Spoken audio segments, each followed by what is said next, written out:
Hey, what's going on YouTube? This is Chaos-Reighn here, once again here to show you a, basically a farming method slash a fun method that I have been, just doing, just kind of hanging out. I have friends that run lab and I'm recently getting a little more into lab. As such, I wanted to make the most out of my lab runs. And so, if you didn't know, lab is one of the most lucrative and one of the most easiest way to make currency. The only thing you really have to do is basically get a bunch of bases of helms, which won't cost you very much at all, and then run the lab. And eventually, you're going to get those enchants that are going to sell. You're going to get those enchants that are going to be real money. You're going to get those enchants that are just going to sit there and pay the dividends that you want them to pay. And you gotta, at the end of the day, you're looking at a pretty decent pretty decent set of profits. Some days you might come out with pretty much nothing. Other days you'll come out with enough to take that next step in your build, and so on and so forth. As an example, I did one of my friends that runs lab all the time made a good about 30-40x in one day, but that isn't common. It can happen, but a lot of times you're going to be getting more like, I'd like to say 5 to 10x, maybe a little bit less, maybe a little bit more. And as a disclaimer, as I always do, this is speaking from PlayStation 4 console market. I am unaware of what kind of pricing goes on PC and anything like that, so I can't really give you a fair quote there. So, just real quick, I did do a few changes to my build. I did decide I wanted to go Impulsas, and there's a couple reasons. First reason is I wanted to use the Replica Hiri's Truth. If you've seen my builds before, you know Replica Hiri's Truth is my go-to. This only cost me one exalt, and the three gold oils. I basically gave a bunch of fusings and other stuff because I was pretty broke after buying my Headhunter, and I decided this is what I'm going to do. Now, this is a really, really, really strong amulet for a couple of reasons. Well, first of all, Hatred reserving less mana allows you to do a level 20 precision if you so please, but it also gives you the ability to maybe run a level 5 precision and then run like a Flesh and Stone, or maybe if you get enough accuracy and crit chance without precision, to completely drop precision and run a 35 aura or even Herald of Ash to get even more clear, which is a very, very viable option for this build. I have done it before, and I would recommend, if you really want to try something fun, give it a shot. It's really cool. So there is something to be said about trying to mess around with this amulet. On top of it, it gives you a respectable amount of flat cold and flat physical, which both scale Ice Shot very well. It also gives you crit multi, which, as you know, crit multi scales Ice Shot very well, and then 0.91 of cold damage leeches life, which accommodates our life leech by itself. As such, we have made a few changes in our tree, and excuse me, currently we are not res capped, and that's going to be changed in a little bit. I do need to change my boots, because currently my boots are still the aspect of the cat boots. I have a plan ongoing on what boots I'm going to craft. They're probably going to be either single, double, or triple elevated boots, depending on how lucky I get with Aisling Slammed movement speed and so on and so forth. And or I'm going to be crafting my crazy gloves that I crafted before last league, which I've shown a couple of pairs in my other videos in standard. Now, I'm unsure exactly which one I'm going to do first, and I do need to finish a little bit of few projects before I get to that point, but when I get to that point, things will be a lot better. And then we'll go to the tree. The tree is just simple. I haven't really changed a whole lot. I've unspec'd some nodes, and to kind of help with the resistances, I have picked up a 3 passive lightning cluster, which accommodated me for 35 light res. Now, I will probably change this up a little bit eventually and maybe do a 3 passive instead of a 2 passive and get my light res capped. That way only my fire res isn't capped, but for now I've figured this is good. I've been doing mapping. I haven't really been dying. Only times I die is when I mess up. I did unspec these 2 nodes here just so I had a little bit of more points.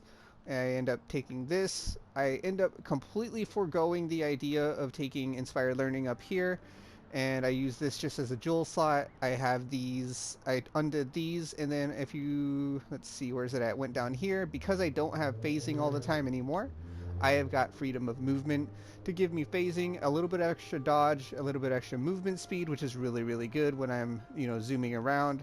And with a 30% chance to gain phasing for 4 seconds on kill, it's pretty solid of an investment on top of all the evasion layers I do get on top of that. We are obviously still self-chill. I am only at about 180, 170%. That's why I wanted to craft new boots.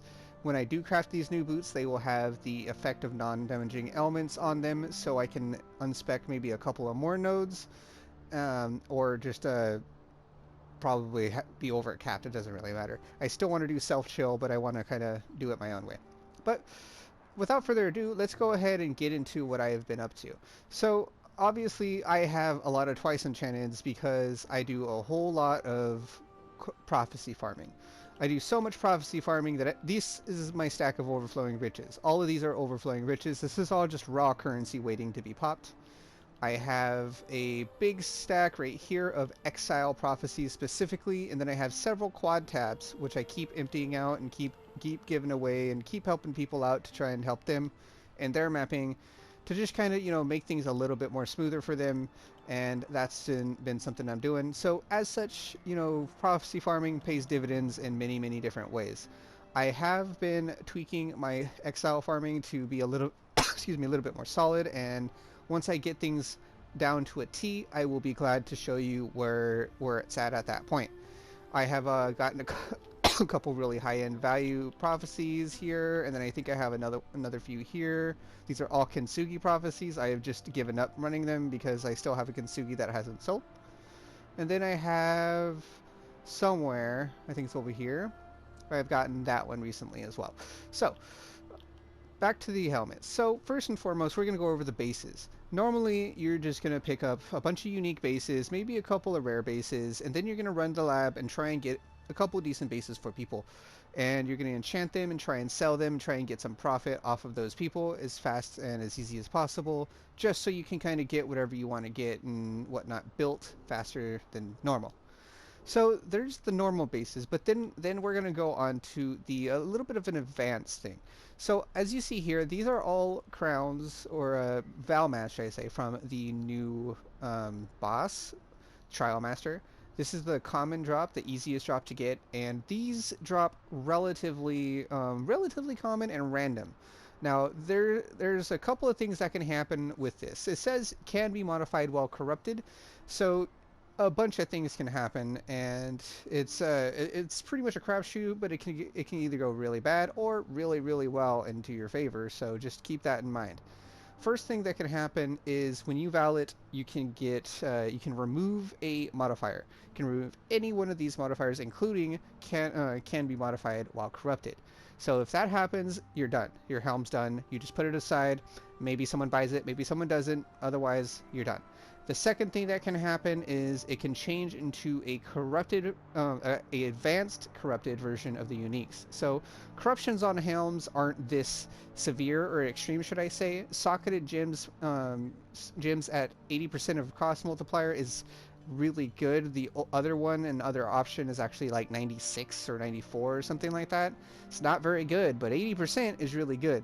And what will happen is if you say, let's say you put a Herald of something reservation, or you put a reservation that normally you just throw on one of these, such as zealotry, and this I had two and I sold one a while ago. I haven't even seen an offer since, so it's very few and far between before you see something like this again that sells. However, if that also happens to have the reservation because you changed this specific one into a unique, you can get something really valuable, changing a 2x helmet to like 50, 60 plus exalts. And then the last thing that can happen is it'll corrupt into a double influenced rare. As an example, you can ignore the pricing on these. I don't know what these are really worth. I just kind of price them like this because I think they're cool and I really like them. So if someone wants to buy them, they can make a real offer. But chances are I'm just going to keep them and take them to standard because I collect things in standard. But these are my other things that I've gotten. This one is my favorite, though I was told recently it doesn't really work that way, but it's still cool. It's whatever. And then this one is my second favorite, which is still really good. I might even make a build around this in standard. Who knows? This is pretty cool. But yeah, that's basically what I've been doing lately to make a little bit of extra currency to try and finish off my projects and finish off paying who I need to pay off, because I did get a couple loans and whatnot from friends, and I did get help, and I want to pay them back because I appreciate it. So, without further ado, oh, also, I did do a Val Reliquary, and I got a Soul Ripper, which I think is like 2 or 3 exalts right now, and I got a couple interesting stuff here, which is kind of meh, but it's whatever. And yeah, that's an update of what I'm doing with my league and where I'm at. Now, I will still be doing 2 videos a day as much as I can help it. These past couple of days, I've been a little bit busy, so it's been hard to push 2 videos out every day. And over the next couple of days, I will probably not be posting more than 1 video a day. It really depends on how I feel, as I am about to get my second shot, and that will probably put me out of commission for a little bit. Now, I have sold a couple of helmets and made the exalts. All the enchants you see here are pretty much garbage enchants. I don't have anything that's really crazy. I do have tornado shot crit chance, but that's kind of meh. And yeah, so on and so forth. Well, as always, thank you guys so much for joining me on my videos, and thanks for checking out where I'm at and following my farming strategies. I will try to keep my farming strategies as open and interchangeable and available as possible, and eventually I hope that, someone, says, hey, I really appreciate that farming strategy, and messages me on it. I do know I have been messaged by some people who have said, hey, I really enjoy your farming strategies, I use them all the time, and so on and so forth, and I appreciate that. I love to hear from people, so please feel free to do so. It'll make me feel a little bit better about doing this series every day and spending my time and giving you guys information and trying to put everything I know out there to people, trying to give them a hand. But without further ado, this has been Chaos-Reighn, and as always, everyone take it easy and have a good night.